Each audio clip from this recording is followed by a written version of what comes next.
ஒரு 30 நாள் ஆரோக்கியமான உணவு சவால எந்த ஒரு டென்ஷனும் இல்லாம எப்படி ஈஸியா முடிக்கலான்னு இன்னைக்கு நம்ம பார்க்க போறோம். இது ஆரம்ப நிலையாளர்களுக்கான ரொம்ப ரொம்ப சிம்பிளான, அதே சமயம் பிராக்டிக்கலான ஒரு சமையல் வழிகாட்டி. இந்த சவாலை எப்படி ஈஸியா வெல்லலான்னு தெரிஞ்சுக்க ஆர்வமா இருக்கீங்களா? வாங்க ஆரம்பிக்கலாம். ஹெல்தியான சாப்பாடுனாலே அது ரொம்ப கஷ்டம், நிறைய செலவாகும், நேரம் எடுக்கும்னு நம்ம பலரும் நினைச்சிட்டு இருக்கோம் இல்லையா? பிஸியான இந்த டெய்லி ஷெட்யூல்ல கஷ்டமான ரெசிபீஸ் எல்லாம் ட்ரை பண்றது கண்டிப்பா ஒரு பெரிய சுமைதான்.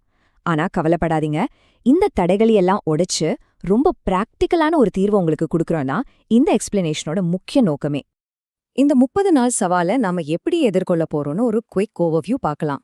முதல்ல ஆரம்ப தயாரிப்பு, அடுத்து காலை உணவோட முக்கியத்துவம், நம்மளோட செயல்பாட்டு மனநிலை, ஒரு 5 நிமிட தயாரிப்பு, கடைசியா இதை எப்படி ஒரு நீண்ட கால பழக்கமா மாத்துறதுன்னு ரொம்ப தெளிவா பார்க்க போறோம். ஓகே, விஷயத்துக்குள்ள போலாம். ஆரம்ப தயாரிப்பு. கிச்சனுக்குள்ள போறதுக்கு முன்னாடியே நாம சில அடிப்படையான விஷயங்களை சரியா செட் பண்ணிக்கணும். எந்த ஒரு சவாலை எடுத்தாலும் அந்த முதல் நாள் ரொம்ப ரொம்ப முக்கியங்க. நீங்க எப்படி ஆரம்பிக்கிறீங்களோ அதுதான் அந்த மாசம் முழுசுக்கும் உங்களை வழிநடத்தணும் சோர்சஸ் சொல்லுது.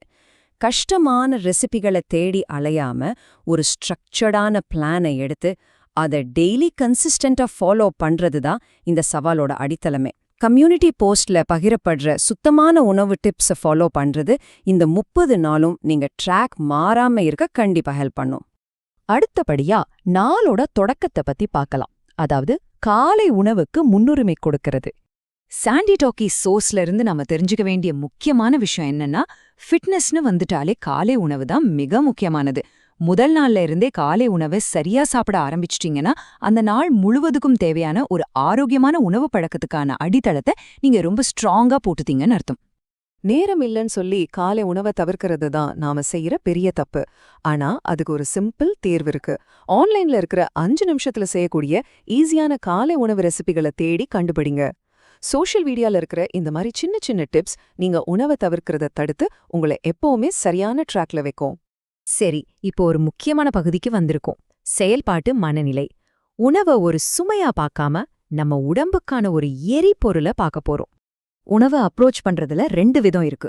ஒன்னு, சுவைக்கு முக்கியத்துவம் கொடுக்கறது. இதுல நிறைய மசாலா, நிறைய நேரம் சமைக்கிறதுன்னு எல்லாமே அடங்கும். 2வது செயல்பாட்டு முறை. இதுல தயாரிப்பு நேரம் ரொம்ப ரொம்ப குறைவு, பெரும்பாலும் ஆவில வேக வச்ச உணவுகள் தான் இருக்கும். ஹெல்த்தியான சாப்பாட்டை ஒரு சுமையா நினைக்காம அத நம்ம உடம்புக்கான ஒரு ஃபியூவலா நினைக்கிறது தான் இந்த செயல்பாட்டு முறையோட ஹைலைட்டே. இத ரொம்ப அழகா விஷ்ணுபிரியா அண்ட் யாத்வி விலாக்ஸ் சோர்ஸ்ல சொல்லியிருக்காங்க. நான் சுவைக்கு அவ்வளோ முக்கியத்துவம் கொடுக்க மாட்டேன், என்னோட உணவுல 90% ஆவியில வேக வச்சதுதான் அப்படின்னா அவங்க சொல்றாங்க. இது உண்மையிலேயே பிகினர்ஸ்க்கு ஒரு பெரிய ரிலீஃப் இல்லையா? நீங்க ஒரு பெரிய மாஸ்டர் ஷெஃப் ஆகணும்னு அவசியமே இல்லைங்க. சுவையை விட நியூட்ரிஷனுக்கு முன்னுரிமை கொடுக்கறது தான் உண்மையான சீக்ரெட். இன்னொரு முக்கியமான விஷயம் என்னன்னா, உணவுகள்ல நிறைய வெரைட்டியை நாம தேட வேண்டியது இல்ல. நீங்க நியூட்ரிஷன் மேல மட்டும் ஃபோக்கஸ் பண்ணா ஒரே மாதிரியான ஆரோக்கியமான உணவு 6 மாசத்துக்கு ஒரு நாளைக்கு 3 வேளை கூட எந்த பிரச்சனையும் இல்லாம சாப்பிட முடியும்னு இந்த சோர்சஸ் சொல்லுது. ஒரே சாப்பாட்டை திரும்ப திரும்ப சாப்பிட்றது போர் கிடையாது. அதுதான் வெற்றிக்கான ஒரு சிம்பிளான வழி. இப்போ அடுத்த விஷயத்துக்கு வருவோம்.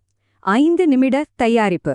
பிஸியான ஷெட்யூலுக்கு மத்தியில இதை எப்படி பிராக்டிக்கலா செய்யறதுன்னு பார்க்கலாம். இங்க இந்த 5ங்கிற நம்பர் தான் நம்மளோட அடுத்த ரூல்.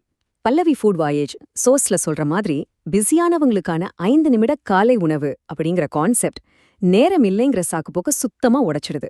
ஆரோக்கியமா சாப்பிடணும்னா மணிக்கணக்கா கிச்சன்ல இருக்கணும்னு அவசியமே இல்ல, வெறும் 5 நிமிஷம் போதும். இதை எப்படி செய்யறதுன்னு ஸ்டெப் பை ஸ்டெப்பா பார்க்கலாம். முதல்ல காய்கறிகளையோ பயறுகளையோ ஆவியில வேக வைங்க, இல்லனா கொதிக்க வைங்க. 2வது, அது கூட கொஞ்சமா ஆலிவ் ஆயில் இல்லனா ரொம்ப லைட்டான ஒரு சாலட் ட்ரெஸ்ஸிங் சேர்த்துக்கோங்க. 3வது, இந்த ஹெவியான மசாலாகளுக்கு பதிலா உப்பு, மிளகுத்தூள் அப்புறம் கொஞ்சம் எலுமிச்சை சாறு சேர்த்து சிம்பிளா டேஸ்ட் பண்ணுங்க. அவ்வளவுதான், ரொம்ப சிம்பிள். விஷ்ணுபிரியா சோஸ்ல இருந்து நம்ம தெரிஞ்சுக்கிற இன்னொரு விஷயம் என்னன்னா, கொஞ்சமா ஆலிவ் ஆயில் யூஸ் பண்ணி பேன்ல லேசா கிரில் பண்றது, அப்புறம் சிம்பிளான சாலட் சாப்பிட்றதெல்லாம் உங்க நீண்ட கால ஆரோக்கியத்துக்கு ஒரு சூப்பரான ஹேக். இதுல ரொம்ப முக்கியமா நம்ம நோட் பண்ண வேண்டியது அதிகப்படியான மசாலாக்களை கம்ப்ளீட்டா தவிர்க்கிறது தான்.